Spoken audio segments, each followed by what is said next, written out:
This is the terrifying moment two French fighter jets collided mid-air during a national airshow at a military base in southwest France on Sunday. The incident involved Rafale aircraft from the 30th Hunting Squadron and took place at the 709 Cognac-Châteaubernard base in Charente at around 12:40 p.m.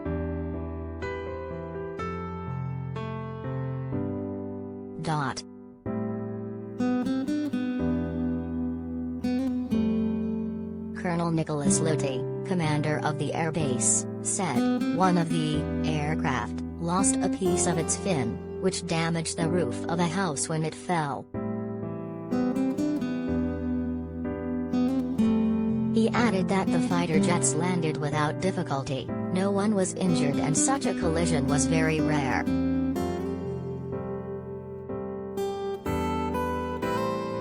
Witnesses reported hearing a gunshot sound during the session, and one resident in the neighboring village of Cognac-Châteaubernard said that the debris damaged a roof before falling on the pavement.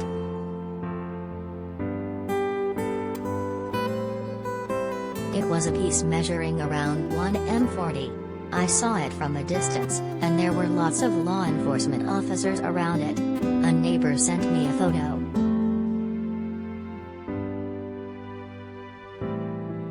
Just as well that the occupant of the house wasn't at home when it happened, the Connection reported.